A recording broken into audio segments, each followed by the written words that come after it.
The Bliss Business Podcast, the show about empathy, connection, and consciousness in business. Today's episode is brought to you by Zero Company, your paid search, social media, and programmatic ad experts.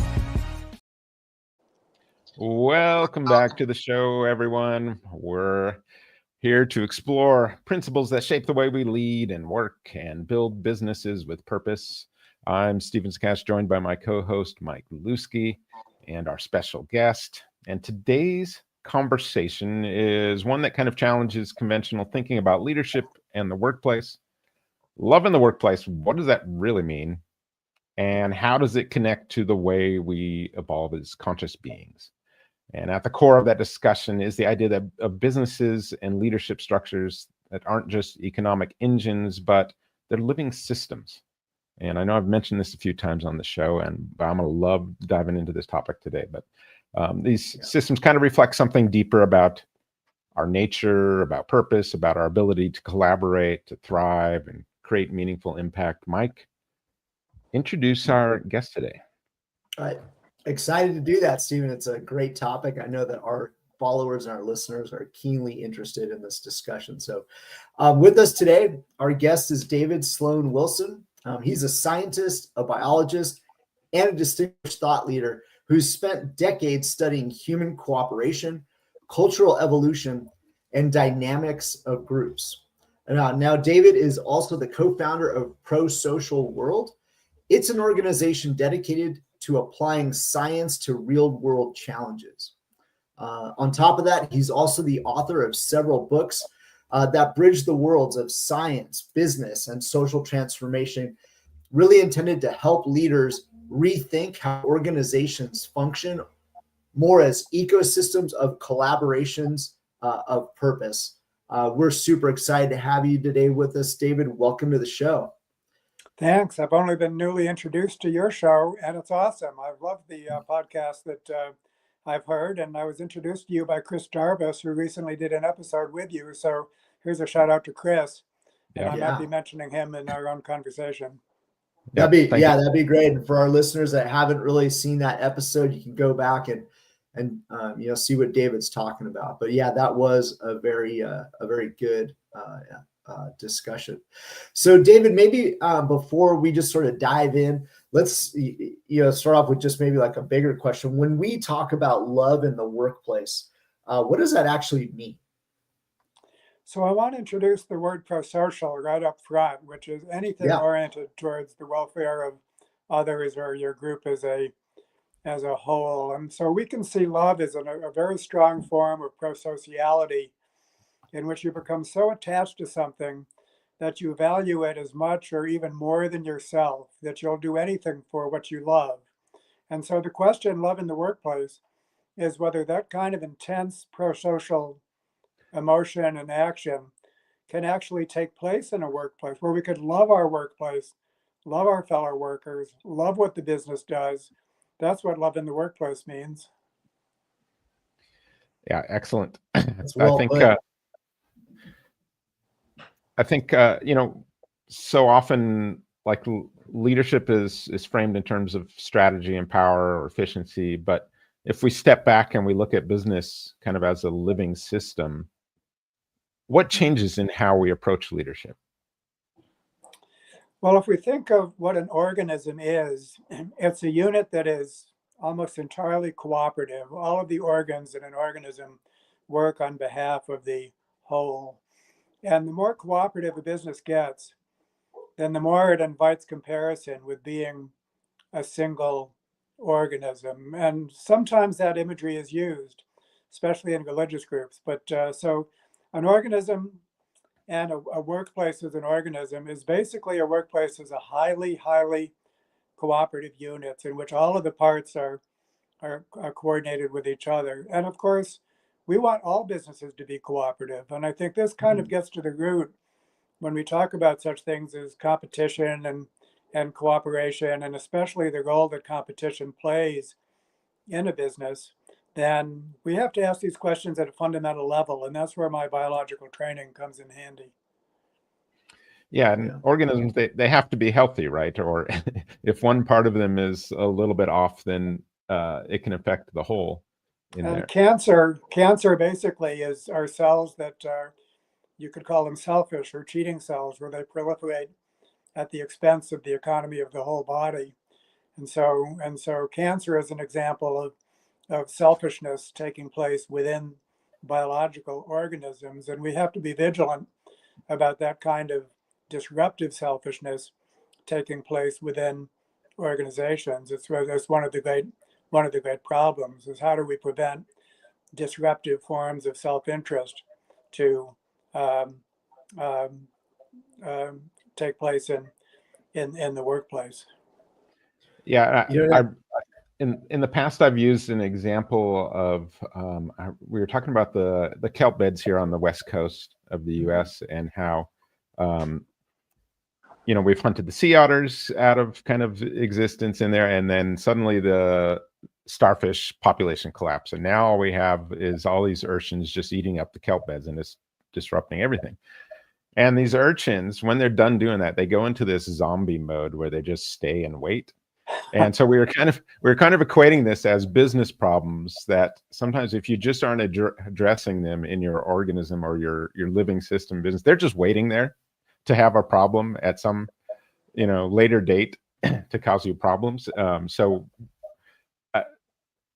I feel like that's one of those examples there of how you kind of have balance of some type, where it's healthy versus, like you said, this sort of selfish interest, or one interest that's overriding. So one stakeholder in this system would be the urchins, and now they're the only one dominating that. And you might be able to equate that to maybe like the investor relationship of a stakeholder in a business being a little out of balance versus taking a multi-stakeholder approach. Well, there's this myth that if you look, just everyone pursue their separate self-interests. Individuals pursue their self-interest, corporations pursue their self-interest, and then some kind of invisible hand is supposed to come in and make that turn out right for the whole system. Well, I'm sorry, that just ain't so. And too bad is the dominant metaphor of business life. Competition is not like that. Competition so often is destructive, and it's not that competition is bad, but it just has to be applied in an intelligent way. And at that point, you can get basically competition working in favor of cooperation rather than against it. So it's really not hard, but it does require a bit of a paradigm shift in how we think about such things as competition and so on. For sure. Now, David, one of the ideas that fascinates me is when we create these workplaces that are based around love and cooperation, for our listeners out there that are business leaders, we actually see higher engagement, better decision making, and more innovation, right? Because there's this higher level of trust. So, David, like your work has helped shift the way we think about organizations, not as some these rigid machines or this authoritarian style of a place. So it was interesting. I actually read a study by McKinsey in preparation for this podcast, and it brought out that the organizations that are adaptive, right, that are interconnected, are actually 6.5 times more likely to outperform their competitors, both in profitability and I think also in the amount of innovation that they bring. But so with studies like that, with statistics like that available to us, leaders still seem a little hesitant to embrace these ideas. I'm kind of curious, maybe like why do you think that might be? Well, one of my favorite articles is a Harvard Business Review article by Jeffrey Pfeffer and Robert Sutton called Evidence-Based Management.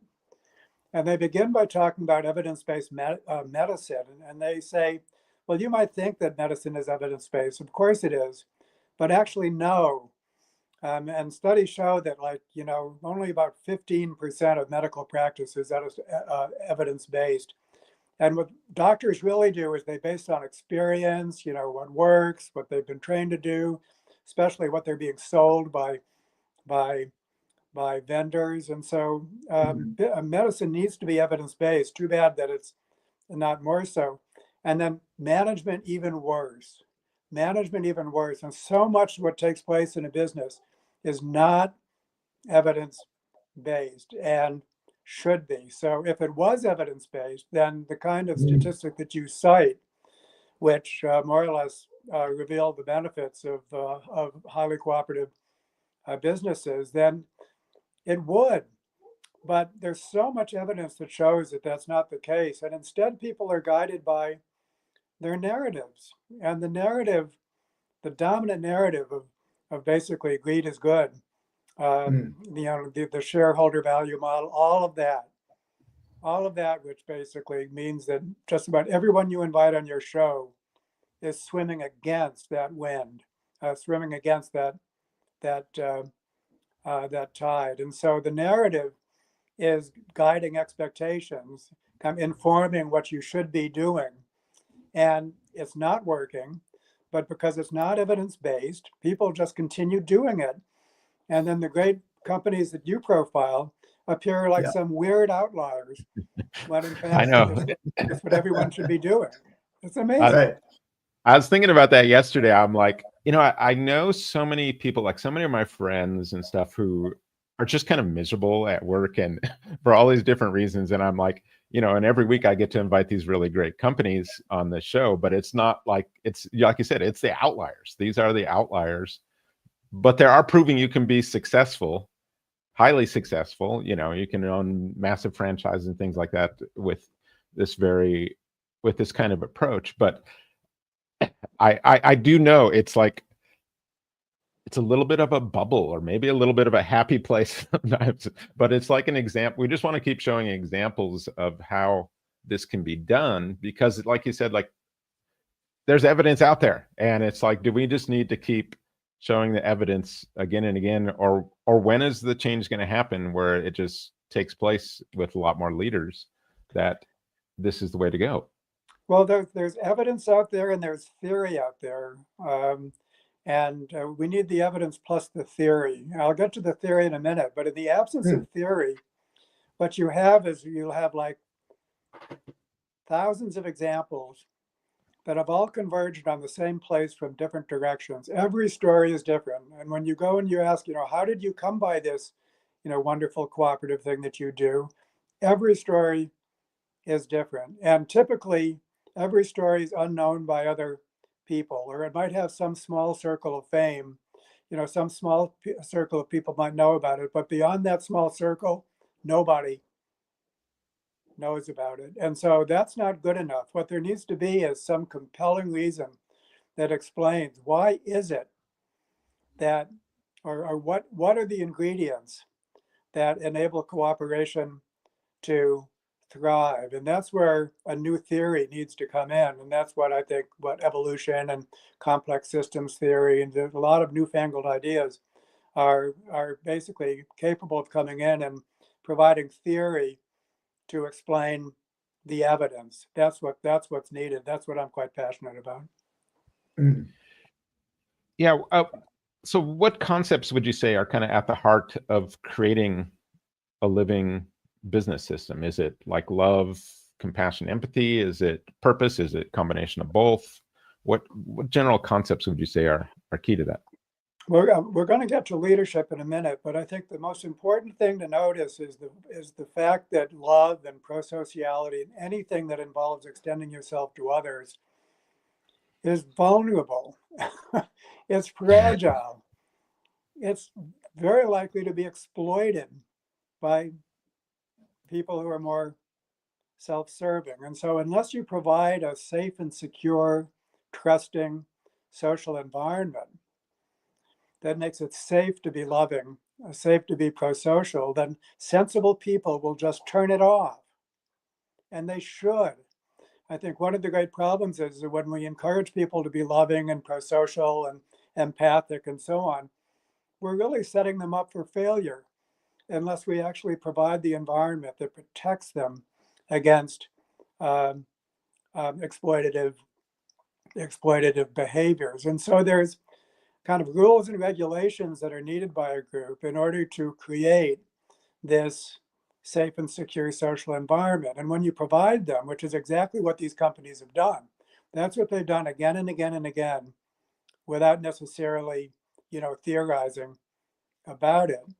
So that if you just imagine in these companies somebody not behaving pro-socially, well, it's not going to work well for them. There will be protections against that. And so there's a structure that's required in order for love and pro-sociality to. Let's talk about that a little bit. How do we build conscious companies? What's the the structure, and where do you think we should start? Well, there's a key figure here, and I'm going to name her, and then I'm going to ask if she's already familiar to you. Her name is Elinor Ostrom. Are you familiar with her at all? I've heard the name for sure. She wrote, is it a purpose-related book? Or am I off? You're off. She's not familiar to me, no. No, I'm saying that not to shame you. Believe me, I'm saying it not to shame you, but I am making an important point, which is this point that I often use the metaphor of an archipelago, that there's a vast archipelago of thought and practice with little communication among islands. And so any one of your guests is going to be on one of these islands, going to be famous within that island. It's going to be unknown beyond that island. And that's the way Elinor Ostrom is.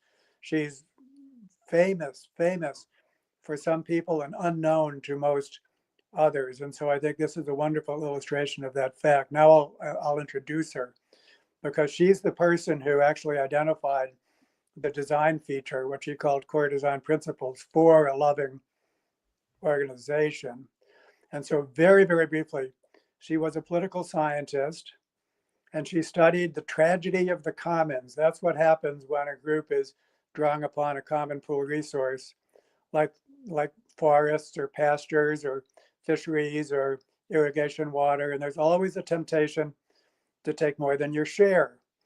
And so when too many people take more than their share, then there's the tragedy of overuse. And what she showed by studying these groups is that actually some of them are capable of managing their own affairs. They can self-manage their resources. And the way they were designed, she explained basically how they were designed. And then I worked with her, and I showed that these design features, which I'm about to describe, are needed by all cooperative groups. All cooperative groups need these core design features. And if you look at the groups that are successful at being highly cooperative, they've all converged upon these core design principles. And for that, she won the Nobel Prize in Economics in 2009. So she's famous, and to a degree, but that doesn't mean that everyone knows about her, as we have seen. So I'll take a breath. And anything you'd like to say before I launch into the core design principles? No, let's launch into the. I assume, like a lot of these companies have kind of one way or another, just sort of through trial and error, found these principles. Yeah. In fact, I have my own podcast, and I've done many podcasts with companies. One in particular, I'll spend more time on. And that's what happens, that if they've really become cooperative, and then you live, and none of them have heard of Elinor Ostrom, so you're in good company. But when you list the core design principles, then you say, is this how you work? And they say, you bet it is. And often the way they've arrived at these principles is ingenious, and so you learn so much about how they did it that it's just wonderful in each and every case to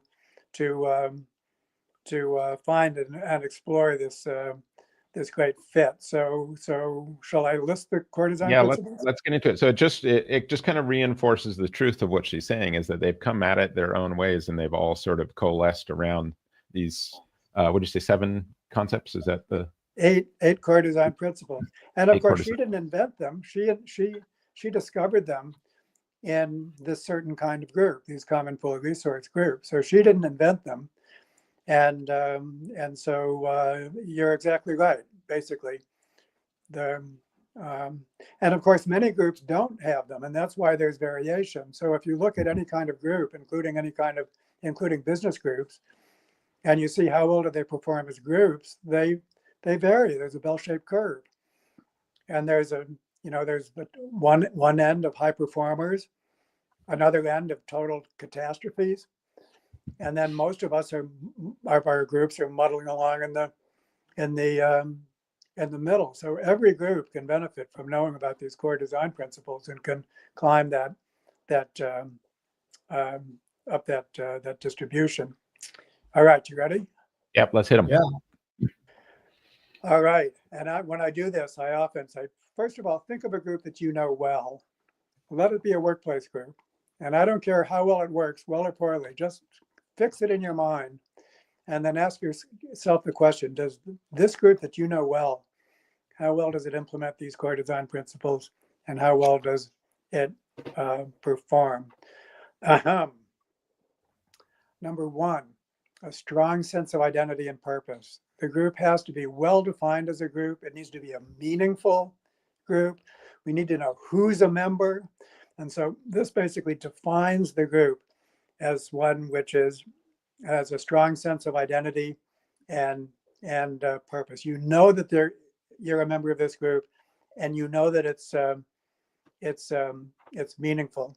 Number two, benefits proportional to cost, not sustainable for some members of the group to get the benefits and for other members of the group to do all the work. Naturally, that's not going to work very well. There has to be some sense in which what you get from the group is proportionate to what you give. Number three, inclusive decision-making, not sustainable for some members of the group to call the shots that influence other members of the group. In the first place, that's a recipe for unfairness. And in the second place, it does not make use of the wisdom of everyone in the group. Number four, monitoring agreed upon behavior. We need to know what we've agreed upon to do and if we're doing it. Number five, graduated responding to helpful and unhelpful behavior. If we're not doing what we should, there needs to be correction for it, but it need not start out nasty or mean. It should start out friendly and only escalate as needed. And as we're correcting unhelpful behavior, we need to richly reward helpful behavior. If you're doing what you should be praised for it, and you should be materially compensated for it. And in some of the most successful companies, they talk about a 5-to-1 ratio, 5 units of praise for every unit of criticism. Number 6, fast and fair conflict resolution. Conflicts will occur and they need to be resolved quickly and in a manner that's regarded as fair by both parties. Number 7, authority to self-govern. The group has to have elbow room to do the job as they see fit. And number 8, appropriate relations with other groups. So embodying the same principles. And so these same principles are needed for between group interactions in addition to within group interactions. And so we have the first one defines the group. The 2 through 6 regulate the group. And 7 through 8 govern between group relations. So there you have it. And you can imagine that in a group that implements these principles, it's hard to be a bastard. It's hard to be a bully. We've talked about this these different elements in various forms. Like you said, it's like one way or another, we talk about like the self-managed principles. We've talked about, I think our first podcast was on resentment. So it's like conflict resolution quickly and, and of course, we've been developing our marketing, and our approach to it is really highly centered around companies defining a clear vision and purpose for everyone number involved. 1. I mean, if you don't have that, then now we've done research that compares business groups with other kinds of groups. And what we've shown is that on average, business groups are deficient in all 8 of these core design principles. On average, they vary too. And we have a spectacular example of businesses that implement these core design principles, as we know. But on average, business groups, our research shows, is deficient in all of them, with the biggest deficits being local autonomy. So many people can't do their jobs as they see fit. Decision making. Many people do not take part in the decisions that affect them in their jobs. And of course, a strong sense of meaning and purpose. Many people don't find that their work is very meaningful. Those are the three biggest deficits in the workplace. So isn't that amazing? And you really want to know, how is it possible for business groups where, most economic activity, all economic activity takes place, should be that misinformed, so that they score on average low on every single core design principle that's needed to make a group work well. There's an average deficit in business groups. Just think about that. Yeah. Yeah, I think maybe because they were told that the purpose of business is the sole pursuit is profit, and everything else can go to hell, basically. Exactly. They have this myth that they're following, and that's exactly the main reason. And so what that means is that if you can dispel that myth, which you can, and then you have something that's closer to the truth, then now you have the theory to back up the evidence. At this point, that not only do you have these wonderful examples, but they make perfect sense. They make perfect sense. And then people can see that, we all need to do this, and we can set about doing it. So this makes me very optimistic, really, that the improvement that's possible simply by a sea change of ideas.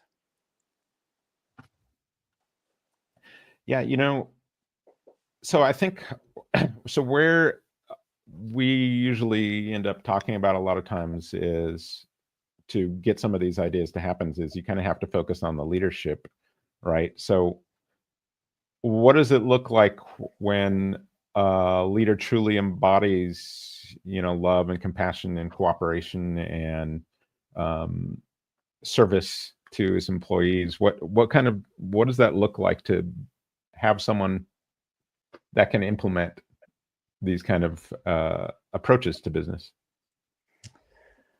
I think we need to begin by examining the very concept of leader. And especially in the business world, I think implicitly, if we were to explore what comes to mind when we talk about leadership in the business world, and often what we talk about, what comes to mind is an extreme power imbalance. And so the leader is someone who has a lot of power over the organization. We hope they use that power well, but they do have that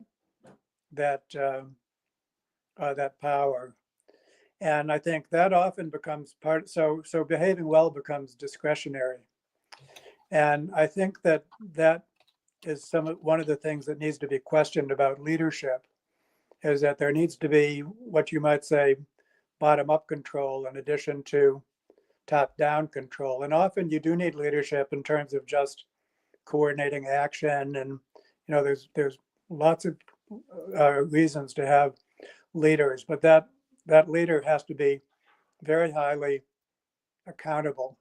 Part of the governance system cannot be a dictator, or otherwise that's just part of the problem. And what they need to do is they need to moderate activity. In many ways, they have to coordinate activity. And so their subordination is often referred to, for example, a servant leader, I think is a great two words to put together, because on the one hand, we have leader, but on the other hand, we have servant, a leader who serves. And so I think that's the form of leadership that we need to strive for. That's a good point. I think too, David, we may have a question here from the audience. It was sourced from the audience. It says, David, can love be measured in the workplace, or is it something that we just end up feeling? Oh, it can be measured in the workplace for sure. And in fact, Chris's Jarvis's episode, he said something which I disagree with, if I understand him correctly, which is only individuals can love. Groups can't love. Corporations can't love. Only individuals can love. I disagree with that. And I think as part of thinking of groups as organisms, then as organisms, they're capable of love. And maybe I can describe this one outstanding company as an example of that. It's a manufacturing firm called Barry Waymiller in the Midwest. It's profiled, it's one of the showcase conscious capitalism companies. And so no doubt you know about the conscious capitalism movement, and Raj Sisodia is one of the main spokespersons for that. And he has a book called Everybody Matters with the CEO of Barry Waymiller named Bob Chapman. And so this is are you familiar with this company, by the way, before I go on? What's the company name? Barry Waymiller. You know what? I don't think I am. Yeah, well, that's another my right. archipelago. And I've read, you know, the Conscious Capitalism and Firms of Endearment, and you know, Raj's books there. But yeah, this one is not sticking with me if it was in any of this. But yeah, and again, I'm not shaming you. I'm just illustrating I know. the archipelago phenomenon.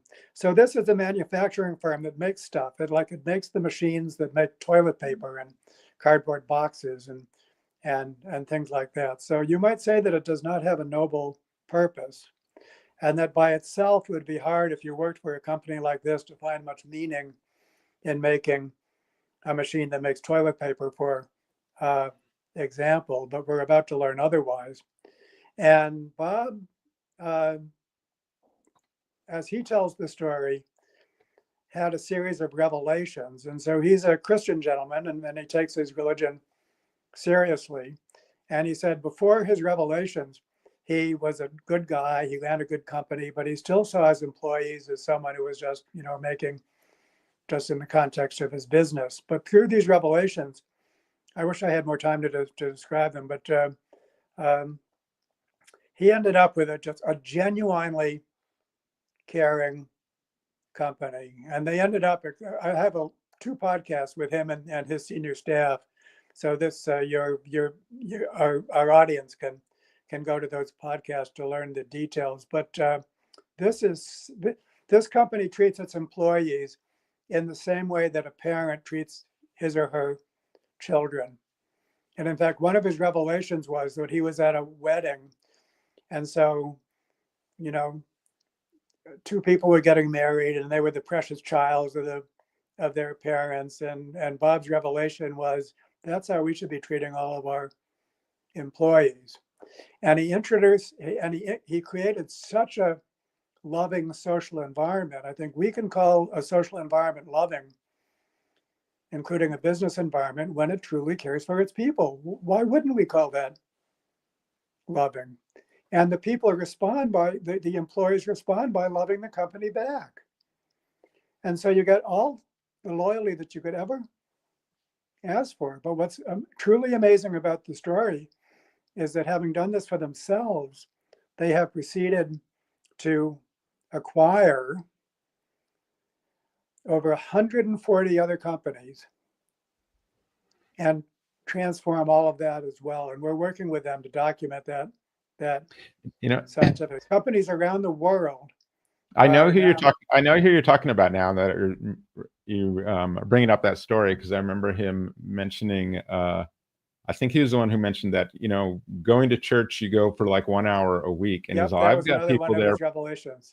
Yeah, I've got people there for 40 hours a week that I can really impact their lives, which I'm all, yeah, exactly. I mean, that you've got a lot of influence on people in a positive way. So yeah, that was him. So yeah, no, I know you're talking about. Sorry, and it doesn't matter that, and so these companies are around the world. And in my podcast with them, I said, you can't tell me that you could go into China and Korea or Bulgaria or Italy or France or all of these and the same thing works. And he says, yes, I can. And I do, because what we're offering basically is this caring attitude. You get such things as, you know, people from these companies breaking into tears and saying, And this is the first time that anyone's asked me for what I think. And this is the first time that I wasn't just treated as property by the company. Everyone is starving for this kind of respect and consideration, and that's what he's offered. Who wouldn't want something like that? So I think that this is so unusual in the business place is once again due to this myth that we're all walking around with. And as soon as you remove that myth, it becomes extremely commonsensical that if you build a social environment that's loving, it gets loved back. And those groups do very, very well. Yeah. Yeah. I get that. Dave, we're getting close to the end of our show. We've got so much still to discuss. Can we do like a couple hours here? Yeah, exactly. We could keep feel like talking we're about just this barely for a long time. Yeah, go for it. Happy to do part 2 if you do that kind of thing. Yeah, I think maybe we should, but I was sort of curious, maybe before we do wrap up, you've given us the 8 core principles, starting specifically with purpose, right? And having like a sense of self and meaning. But my question was going to be is, I guess when it comes to something that's practical for our followers, what would you say is either the first step? Is it developing that purpose? I don't want to answer the question for you, but I would say, could you give them some practical steps to maybe, start infusing some of this into their organizations? Well, I think that just one, the sense of purpose is necessary but not sufficient. Because if you don't have that structure, then you don't have the protections. Basically, you have not created a trusting social environment. There's a sense that you need all 8, and even that's a little bit too simple. But I think there's lots of material out there. I'm talking about it all the time. I've written books. I'm now working very closely with Raj Sisodia as we speak. Where Raj and I are teaching a course at Tech Monterrey in Mexico, which is where he has his Conscious Enterprise Center. We're teaching a 5-week course. We'll probably be doing it again. The recordings will be available. So, it's like there's plenty of material out there. And I think the thing to do is just to try to appreciate that how you think about it is like very, very important. And if you're carrying this myth around with you, then you're just not seeing the world the way the world really is. And so you need to shed one set of ideas, and then you need to learn about another set and realize that it's a different set. And by the way, it's simpler than the other one, much simpler and more intuitive and commonsensical. And so just consider the fact that you need to swap out one set of ideas for another. And then this will begin to make sense for you. You might say it might give you a new common sense. And at that point, it's just a matter of practicing and learning and so on. And there's like tons of material available. Go to my organization or all the information that you might want. But first, there has to be the perspective change, because otherwise, you're just unlikely to see it. It won't make sense to you.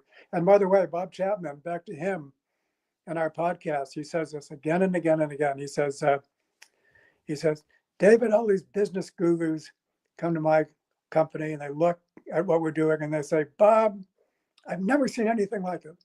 I've never seen anything like it. And what amuses me about that is that it's not because it doesn't exist.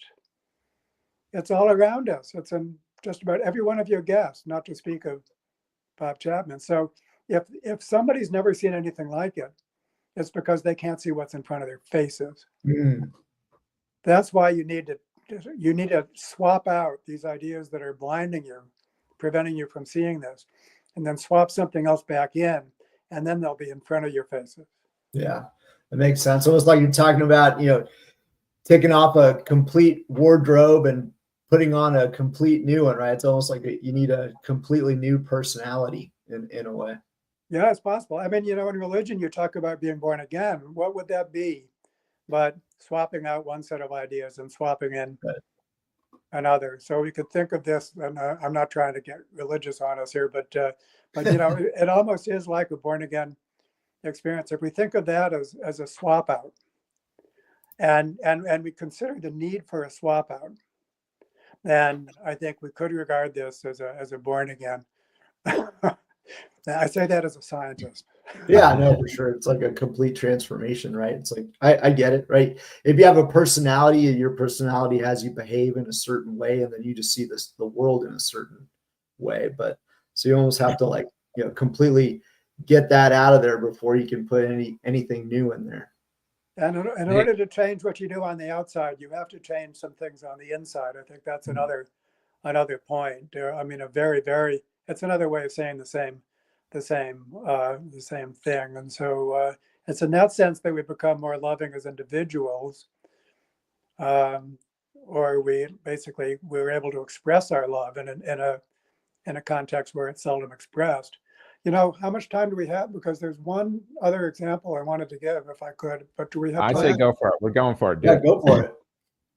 Well, it's another one of these convergences, and I'm not remembering the author, but it's a nuclear submarine captain who turned the worst submarine in the fleet into the best by changing his leadership model. And so this is another case of convergence. But what he ended up doing, and get this is on a nuclear submarine. So if ever there was a need for a command and control hierarchy, it's got to be this.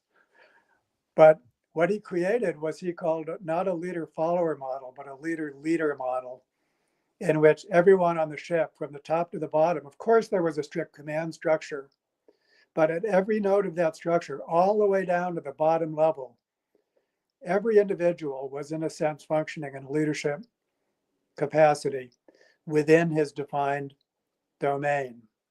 And as he would put it, if somebody's in the organization just following orders, that's a waste. And so the fact that everyone in the organization functions as a leader, and the organization is structured to make that happen, I think is a perfect example of leadership the way we want it. And so Turn This Ship Around is the title of the book. David Marquette. David Marquette, and I think he's actually became a business consultant. So here's another example of the archipelago phenomenon, where this person, who knows how he came by it, but he did it brilliantly. And so we have much to learn, and then we can just fit that into the general framework. Yeah, I would think if I was the submarine captain, I don't think I'd know everything about the nuclear capabilities as far as how that they technically function, that I'd be like, you know what, you're the leader in this area. Yeah, I'm not going to tell you what to do. It's a great book. It's a great book to read. Hey, so I want to circle back a little bit to something you said you disagreed with Chris on, was the dynamics of like the individual and the group and being able to love. And I think where Chris, when I asked him this question about love and business, I think what he was saying was really, as far as systems and things like that, seeing one as objective and one as subjective, and being like, well, you can't have a subjective thing in like the material world like that. I think that's what he was saying. I don't know if that's what you disagreed with, or if that's kind of brings you two together. Well, I'll chat about it with Chris. But the point that I want to make is that if we define love the way anyone would define love, basically something which is just dedicated to something else, okay, dedicated to the welfare of something else. You can build a system that's dedicated to the welfare of its members. Yeah. And why would we not call that a loving system? And so to think that love is only a property of individuals and cannot be a property of a group, it denies the possibility that a group can become an individual. And if we're really going to talk about groups as organisms, then they must be capable of the full range that we typically discuss for flesh and blood people. That's important. And I bet Chris probably does agree with it if we were to trash it out. I'm guessing that, but I can't say it until I talk with him more. I mean, our Bliss acronym stands for build, love, into scalable systems. So it can kind of prompt us as humans, to live this way. Let me ask you the question I asked Chris. So what do you say to people? What do you think when people say love does not belong in business? Let me put it that way.